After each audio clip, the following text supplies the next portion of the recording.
नहीं टिकता है।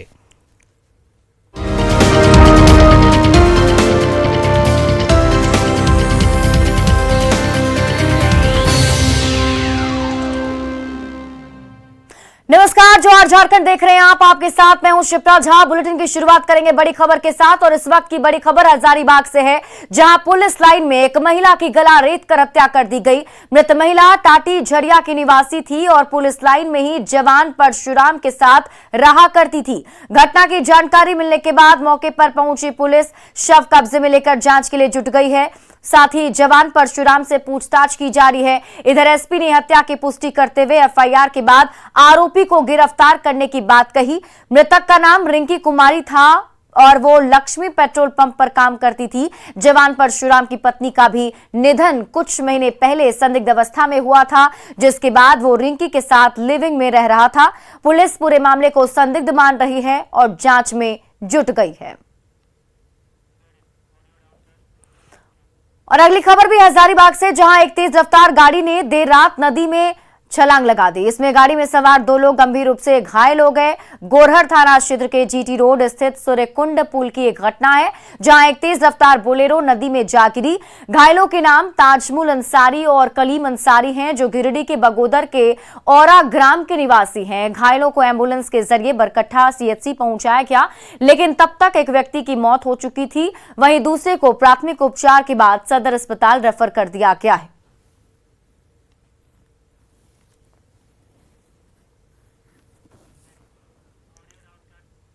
झारखंड विधानसभा के शीतकालीन सत्र का आज तीसरा दिन है। पिछले 2 दिनों की तरह आज भी सदन में हंगामे के आसार हैं। वहीं आज सदन में अनुपूरक बजट पर चर्चा होगी। वित्तीय वर्ष 2022-23 के दूसरे अनुपूरक व्यय विवरणी पर सदन में चर्चा के बाद सामान्य मतदान होगा।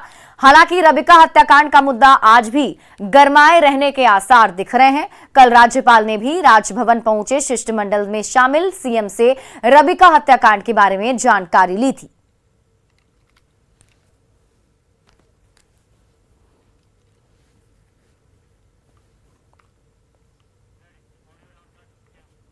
कल सीएम हेमंत सोरेन से राज्यपाल ने साहिबगंज की रबिका पहाड़िन हत्याकांड के बारे में जानकारी ली। सूत्रों से मिली जानकारी के मुताबिक राज्यपाल को मुख्यमंत्री ने बताया कि ये लॉ एंड ऑर्डर की विफलता नहीं, बल्कि समाज में पनप रही विकृति का नतीजा है। सीएम ने बताया कि इस बारे में डीजीपी से रिपोर्ट ली गई है। आपको बता दें कि कल सीएम के नेतृत्व में राजभवन गए शिष्टमंडल ने राज्यपाल से मुलाकात की थी। इस दौरान राज्यपाल की ओर से पूछे जाने पर सीएम ने कहा कि सरकार का ध्यान कम से कम समय में दोषी को गिरफ्तार कर आरोप पत्र दाखिल करना है। उन्होंने कहा कि उनकी सरकार में अपराधियों को रिकॉर्ड समय में पकड़ा गया और मामले में किसी तरह की कोताही नहीं बरती गई। साथ ही यह भी दावा किया कि पुलिस की चार्जशीट और अनुसंधान में कमी की वजह से किसी अपराधी को लाभ नहीं मिला है। रबिका पहाड़िन हत्याकांड मामले को लेकर के कल राज्यपाल ने मुख्यमंत्री हेमंत सोरेन से इस मामले को लेकर के पूछताछ की। उन्होंने साफ तौर पर इंगित किया कि पिछले कई दिनों से जिस तरह से झारखंड में हत्याएं हो रही है, उसको लेकर के डीजीपी और चीफ सेक्रेटरी से भी पूछताछ की। वहीं शीतकालीन सत्र झारखंड विधानसभा के अंदर जिस तरह से सत्ता पक्ष और विपक्ष में उठापटक हो रही है, उसको लेकर के भी कल हेमंत सोरेन के नेतृत्व में सर्वदलीय एक प्रतिनिधि मंडल राज्यपाल से मुलाकात किया। हालांकि सत्ता पक्ष की ओर से झारखंड मुक्ति मोर्चा, कांग्रेस, सीपीआई और राजद के सभी विधायक मौजूद थे। वहीं हेमंत सोरेन ने यह साफ तौर पर कहा कि इस मामले को लेकर के हम नवीं अनुसूची में जाएंगे। अब देखना यह है कि रबिका पहाड़िन हत्याकांड और नियोजन नीति को लेकर के झारखंड विधानसभा के शीतकालीन सत्र में जिस तरह से सियासत चल रही है, उसको लेकर के आगामी 2-3 दिनों में क्या होता है, ये आने वाला वक्त ही तय करेगा। रांची से निरंजन।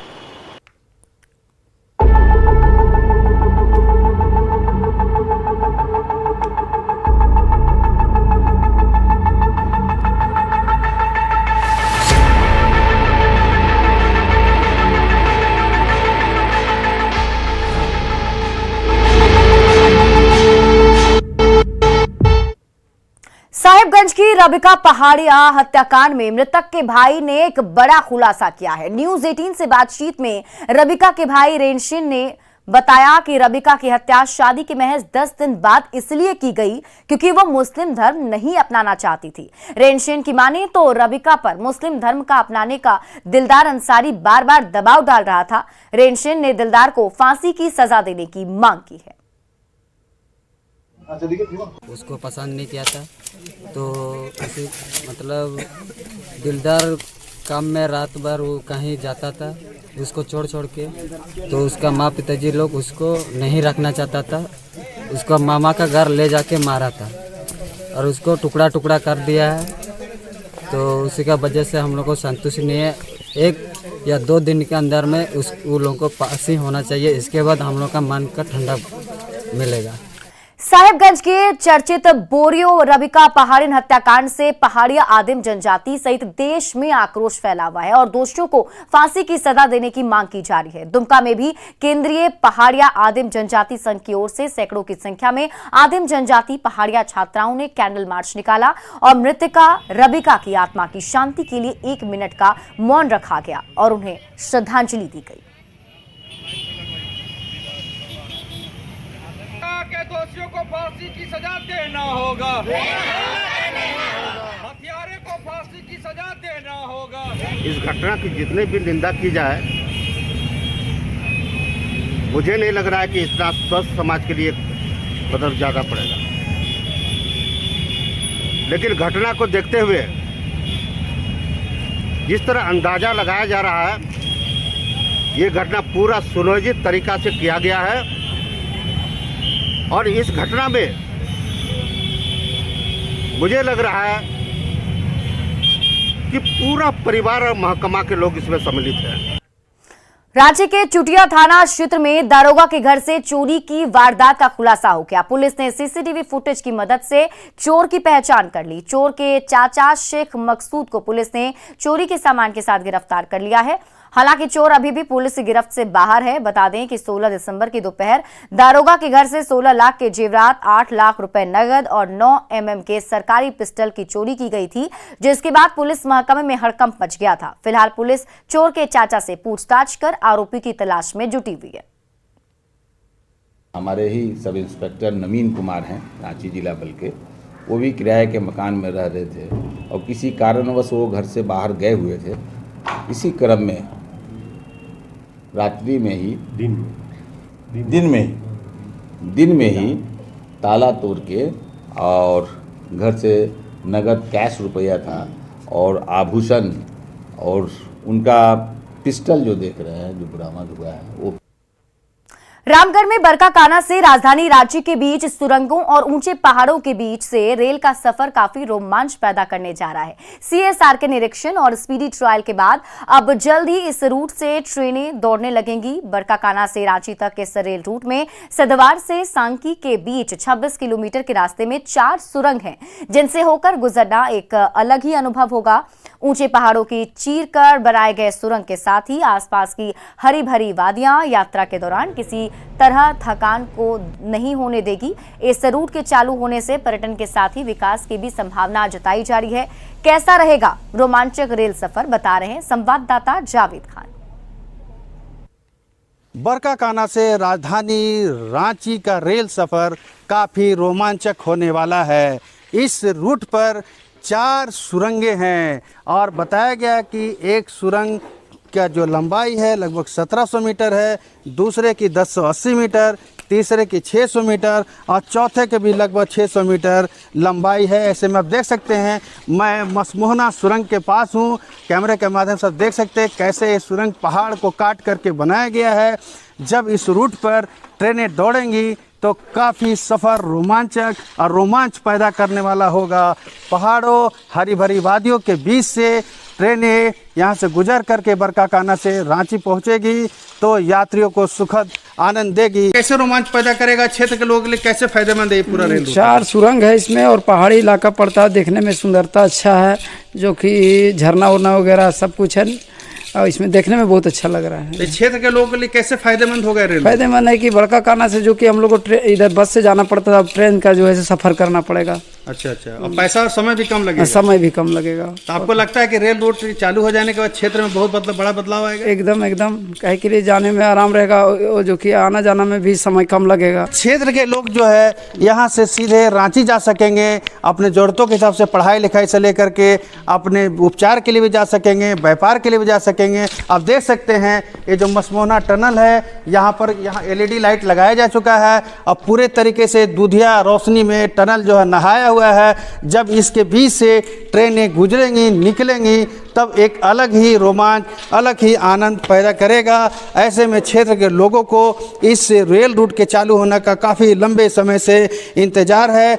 लोग, इस क्षेत्र के लोग जो हैं सीधे राजधानी से जुड़ जाएंगे। बरकाकाना के लोग तो जुड़ेंगे ही, साथ ही कोडरमा और हजारीबाग के यात्री भी जो हैं बरकाकाना होकर सीधे राजधानी रांची कम समय में और कम पैसे में पहुंच सकेंगे। आप देख सकते हैं युद्ध स्तर पर यहाँ पर काम भी चल रहा है और जब ये रेल रूट चालू हो जाएगा तो बताना चाहेंगे पूरे झारखंड में ये अकेला रेल रूट है जहाँ पर 4 सुरंगें हैं 26 किलोमीटर के अंदर में, यानी कि साँकी से लेकर सिद्धवार के बीच कुल 4 सुरंगें हैं जो यहाँ पर रेल यात्रा में काफ़ी रोमांच पैदा करेगा। इस रेल रूट में कई झरने भी हैं और हरी भरी वादियाँ हैं। तो आप भी तैयार हो जाइए बरकाकाना से राजधानी रांची के सफ़र के लिए।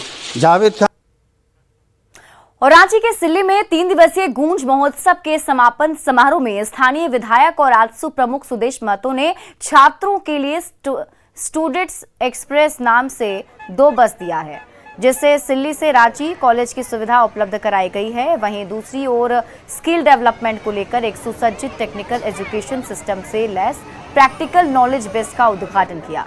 वहीं इस दौरान फ्री लैब पैथ का भी उद्घाटन किया गया। आज सुप्रमुख सुदेश महतो ने कहा कि सिल्ली की विकास मॉडल रांची से बाहर दिल्ली तक गूंजेगी।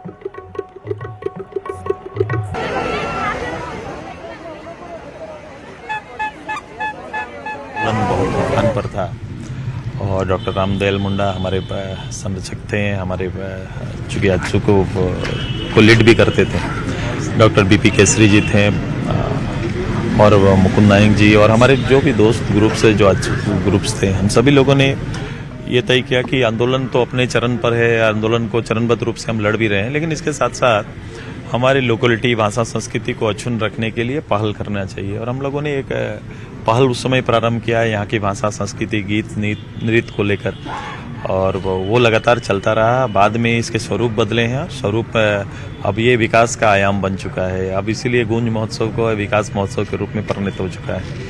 हर वर्ष इस महोत्सव के माध्यम से हम लोग नए विकास की नई कड़ियों को जोड़ते हैं। और रांची के सिल्ली में आयोजित गूंज महोत्सव का तीसरा और अंतिम दिन युवाओं के नाम समर्पित रहा। बॉलीवुड सिंगर तुलसी कुमार के गानों पर पूरी राजधानी रात भर थिरकती रही। महोत्सव में क्षेत्र के युवा एवं विद्यार्थियों के लिए कई योजना शुरू की गई है। इसी के तहत सिल्ली के सभी हाई स्कूलों में स्मार्ट क्लास की शुरुआत की गई। पढ़ेगा सिल्ली बढ़ेगा सिल्ली अभियान के पहले चरण में विधानसभा क्षेत्र के 6 हाई स्कूलों में IIT Kanpur alumni based edtech startup schooling के बीच हुए MOU को आगे बढ़ाते हुए 17 हाई स्कूलों में स्मार्ट क्लास के माध्यम से पढ़ाई का शुभारंभ किया गया।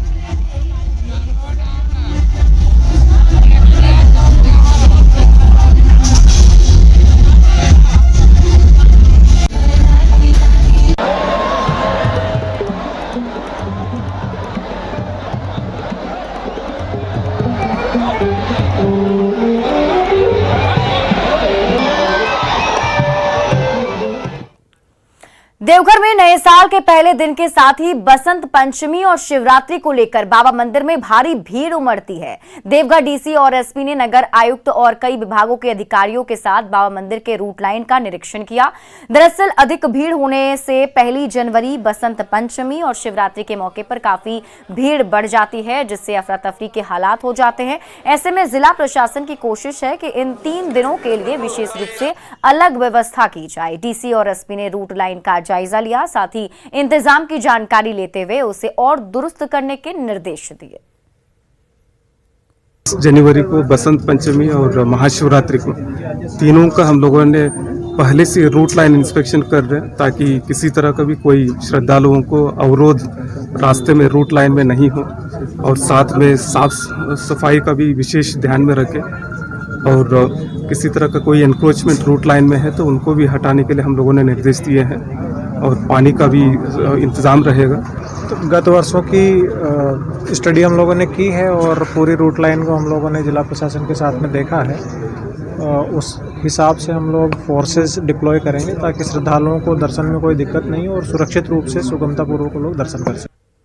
जमशेदपुर के बिष्टुपुर में चूना शाह बाबा का 52वां उर्स मनाया जा रहा है। जमशेदपुर के इलाकों के साथ ही पंजाब के अमृतसर में भी चूना बाबा का उर्स मनाया जाता है। श्रद्धालुओं के लिए ये मजार अजमेर शरीफ के बाद दूसरा स्थान रखता है। यहाँ मन्नत मांगने ओडिशा, बंगाल और बिहार से भी पहुंचते हैं। बताया जाता है कि बाबा चूना शाह टाटा स्टील के तत्कालीन चूना भट्टा प्लांट में काम करते थे और उनसे जुड़ी कई कहानियां मशहूर हैं। 20 दिसंबर 1970 को उन्होंने अंतिम सांस ली, जिसके बाद लोगों की मांग पर भव्य मजार बनाया गया। यहाँ पहुंचने वाले श्रद्धालु सच्चे मन से जो भी कामना करते हैं वो पूरी होती है। हिंदुस्तान के हर जगह से ही लोग आते हैं, खास करके जो हैं कि पंजाब से भी लोग आते हैं। पंजाब से भी बाबा का उर्स होता है, वहाँ से भी लोग यहाँ आते हैं। और यहाँ तो जमशेदपुर में करीब करीब हर मंत्री ही यहाँ आया है। और बन्ना गुप्ता का ये कहना है कि हम तब तक पर्चा नहीं भरते हैं जब तक हम चूना शाह बाबा का यहाँ माथा नहीं टेकते हैं। हजारों की संख्या में लोग जो है आज चादर पोशी भी करने आते हैं और बाबा से अपने लिए भी दूसरे के लिए भी दुआ करते हैं। 1992 से मैं बाबा के दरगाह आ रहा हूँ और बाबा का शक्ति से, बाबा का आशीर्वाद से जो आज जुगसलाई विधानसभा का सेवक के रूप में गरीबों का सेवा कर रहा हूँ, ये सारे बाबा का ही शक्ति है। लोग जब से पैदा नहीं हुए थे कि उनसे पहले से ही मेरे पापा आ रहे हैं और हम लोग भी आते हैं, क्योंकि हम लोग जो भी यहाँ पे मांगते हैं हम लोग का सब कुछ पूरा होता है। हम लोग ऐसी बहुत सारी इच्छाएं हैं जो नहीं पूरी होने वाली, लेकिन वो भी यहाँ आके पूरी हो जाती है। लोग दूर दूर से आते हैं। शिक्षा मंत्री जगन्नाथ महतो के गृह जिला बोकारो में शिक्षा का स्तर किस कदर खराब है, इसका पता तब चला जब चंद्रपुरा बीडीओ ने चंदुआ डी मध्य विद्यालय का निरीक्षण किया। बीडीओ ने स्कूल की बदहाली पर प्रिंसिपल और शिक्षकों को फटकार लगाई। निरीक्षण में बीडीओ ने पाया कि 5वीं के बच्चों को ABCD और क ख ग तक नहीं आता। वहीं 7वीं 8वीं के छात्र छात्राएं हिंदी अंग्रेजी के किताबें नहीं पढ़ पाते। बीडीओ ने प्रिंसिपल को चेतावनी दी कि अगर स्कूल की हालत में सुधार नहीं आया तो कड़ी कार्रवाई की जाएगी। जो लिखा है वही पढ़ा जाता है, अपने मन से नहीं पढ़ा जाता है। आपका जितना बच्चा है वो सारा का प्रेजेंटेशन होना चाहिए, और नहीं है तो गार्जियन से लिख के रखिएगा। हम आएंगे अब आप लोग तो परसों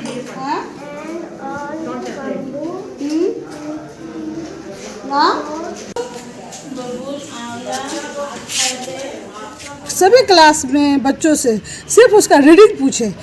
जो कि पहला से लेकर चौथा तक का बच्चा क ख ग नहीं बोल पाया, 8वां तक का बच्चा रीडिंग नहीं पढ़ पाया। ये ही बहुत ही चिंतन का विषय है कि इस तरह का शिक्षा प्रणाली नहीं होना चाहिए।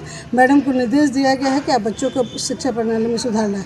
स्थिति एकदम 50% थी, जो कि क्षम्य नहीं है।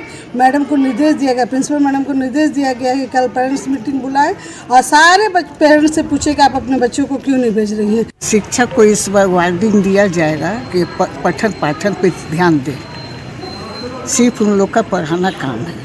तो इससे पहले क्या उन लोगों को वार्निंग नहीं देते थे क्या? देते थे। तो फिर ऐसा कैसे हुआ? इसलिए कि कोई ऑफिसर इस तरह का कार्रवाई नहीं न किए थे, इसी के लिए उन लोग का मनोबल विद्यालय। और आइए अब देखते हैं झारखंड 2020।